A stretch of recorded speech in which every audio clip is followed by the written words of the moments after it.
Chapter 2, For as he thinketh in his heart, so is he.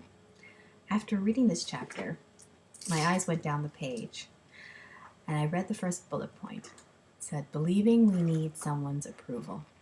And this hit me right in the stomach. This is something I've wrestled with ever since I was little.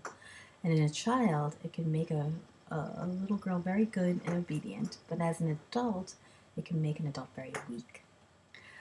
I do not like being a people pleaser, and it's something that I have tried to change about myself. Then I skimmed the page a little further, and I found the belief that we are responsible for someone else's happiness. I often fall into that trap. I believe that a part of loving a person is trying to make them happy, but the trap is trying to do it all the time. And I've noticed this has affected my life by making me very busy. I'm always trying to make other people happy, and it just takes up a ton of time. So this chapter challenged me to consider whether or not I really believe these things, and whether or not I really need them, and what it would be like to do without them. Eileen uses Romans 12:2. Do not conform any longer to the pattern of this world, but be transformed by the renewing of your mind. Then you will be able to test and approve what God's will is, his good, pleasing, and perfect will.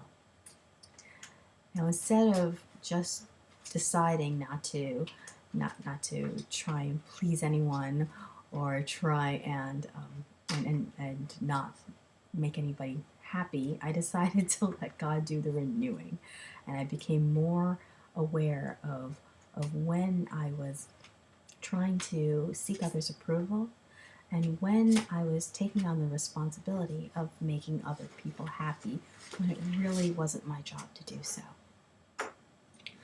And so I started praying about this, and I started to let go of feeling like I needed to be responsible for other people's happiness.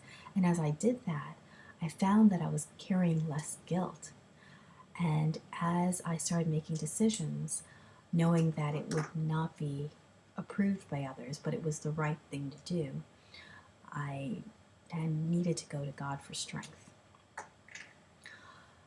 So Eileen has a story about a butterfly and the question, does it remember its former life as a caterpillar? And perhaps it does, but it doesn't hinder its new life.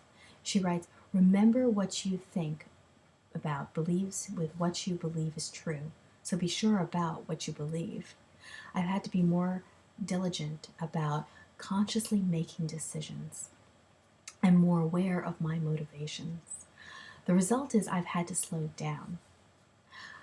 I'm doing more vision casting and more deliberate planning of my days and how I want my surroundings to be.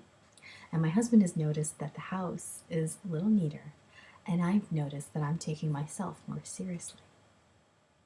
So thank you for Chapter 2, Eileen.